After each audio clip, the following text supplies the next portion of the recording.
मुंबई उच्च न्यायालय नागपूर खंडपीठाने स्वयंपाकी पदासाठी भरती प्रक्रिया जाहीर केली आहे। हे पद कायमस्वरूपी शासकीय नोकरीचे असून एक रिक्त जागा उपलब्ध आहे। इच्छुक आणि पात्र उमेदवारांनी दिलेल्या सूचनांनुसार अर्ज सादर करावेत।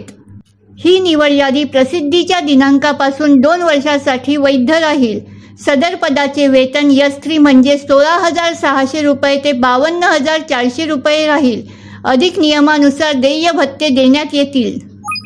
वयोमर्यादा खुल्या प्रवर्गासाठी किमान 18 वर्षे ते कमाल 38 वर्षे, इतर प्रवर्गासाठी किमान 18 वर्षे ते कमाल 43 वर्षे।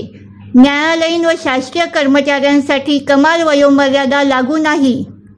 शैक्षणिक अर्हता उमेदवार कमीत कमी 4थी इयत्ता उत्तीर्ण असावा। उमेदवाराकडे स्वयंपाकाचे पुरेसे ज्ञान व त्यासंबंधी अनुभव असणे आवश्यक आहे। उमेदवारास मराठी व हिंदी भाषा लिहिता वाचता व बोलता येणे आवश्यक आहे।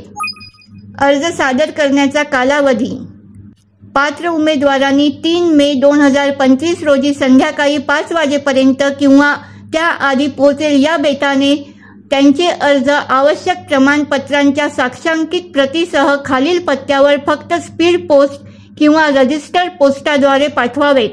अर्जासोबत register high court bench at Nagpur यांच्या नावे काढलेला 200 रुपयाचा डिमांड ड्राफ्ट जोडावा। सदर शुल्क ना परतावा आहे। अर्ज पाठवताना पाकिटावर स्वयंपाकी पदासाठी अर्ज असे ठळक अक्षरात लिहावे। पत्ता प्रबंधक प्रशासन मुंबई उच्च न्यायालय नागपूर खंडपीठ सिव्हिल लाईन्स नागपूर 440001। परीक्षेचे स्वरूप आलेल्या अर्जाची छाननी केल्यानंतर शॉर्टलिस्ट प्रमाणे पात्र उमेदवारांना पुढील प्रक्रियेत समोर जावे लागेल।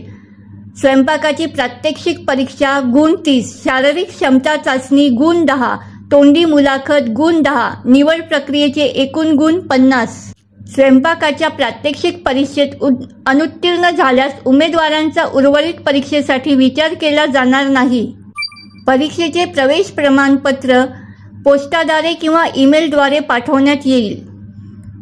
पात्र उमेदवारांची यादी उच्च न्यायालयाच्या संकेतस्थळावर https://bombay-high-court.nic.in वर प्रकाशित करण्यात येईल। उमेदवारांनी अर्जासोबत पुढील कागदपत्रे जोडावीत। ₹200चा डिमांड ड्राफ्ट, अर्जासोबत स्वतःचा पत्ता ठळक अक्षरात लिहिलेले, 5 रुपयाचे पोस्टाचे तिकीट लावलेले रिकामे पाकिट पाठवावे। तसेच 2 पासपोर्ट आकाराचे फोटोसोबत पाठवावे। निवड यादीतील उमेदवारांची नियुक्ती सुरुवातीला 2 वर्षाच्या परिवीक्षाधीन कालावधीसाठी असेल। परिवीक्षाधीन कालावधी समाधानकारक पूर्ण झाल्याबद्दल प्रमाणपत्र जारी होईपर्यंत नियुक्तीच्या सेवा कोणत्याही वेळी कोणतीही नोटीस न देता किंवा कोणतेही कारण न देता समाप्त केल्या जाऊ शकतात। निवड प्रक्रियेत निवड समितीने घेतलेला निर्णय हा अंतिम असेल।